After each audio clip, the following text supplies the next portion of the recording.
ऐसे हैं कि आपके घर में कोई डब्बा देकर जाए ना मिठाई का, मुझे तो कोई डब्बा मिठाई का देकर जाता है तो मैं पहले यूं यूं हिलाता हूं उसको, यूं भाई कोई भरोसा नहीं बम रखे हुए हो, ग्रेनेड हो इसमें, यूं यूं यूं यूं करके देखता हूं, पूछता भी हूं भाई बम तो नहीं है,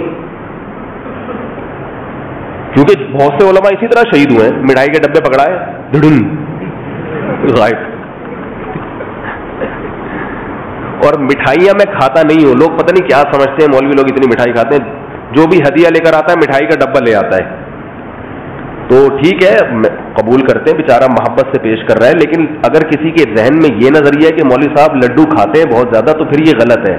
मैं नहीं खाता मिठाई, और मिठाई खानी भी नहीं चाहिए। इस्लाम और सेहत के हवाले से जो पहले बयान हुआ है ना, उसका पार्ट 2 भी आएगा इंशाअल्लाह।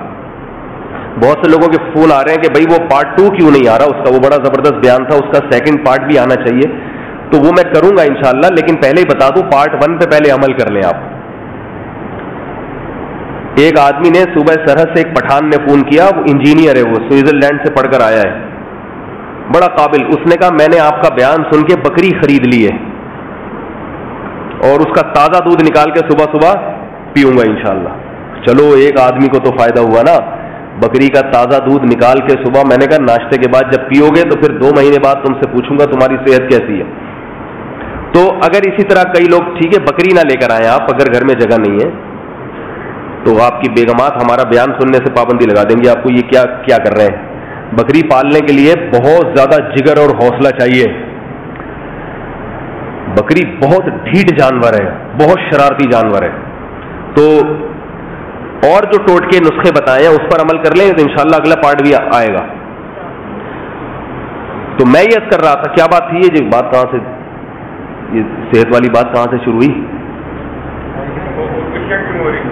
नहीं, ये बात मैं कोई बात बताने लगा था, उस पर ये बात आई थी, हाँ मिठाई के डब्बे की। तो मिठाई जो है ना, मिठाई ये नुकसानदेह सेहत के लिए, तोंद निकलती है इससे, और भी अंदर जाके बहुत कुछ चीजें दाएं बाएं हो जाती हैं। तो और चीजें खा लो, खजूर खा लो, मीठी चीजों में अल्लाह ने खजूर पैदा की है, और अल्लाह ने जो नेचुरल चीजें खाने पीने की पैदा की हैं वो खा लो। पहले ही तोंदे निकल रही हैं, मोटे होते जा रहे हैं बेडोल तरीके से, पता ही नहीं चल रहा कहां से किधर से कौन सी चीज निकल रही है इसकी।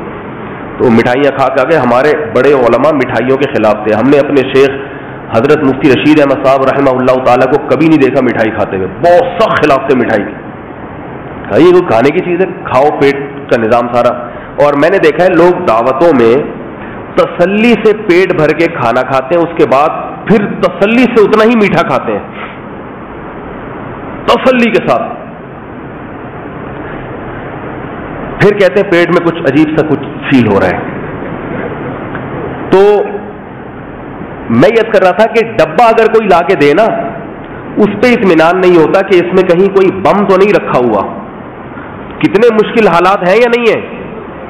घर से बाहर आप निकलो, आपको पता नहीं होता कि शाम को मैं पहुंचूंगा, ये मेरी मैयत घर पहुंचेगी। एक्सीडेंट इतने हो रहे हैं।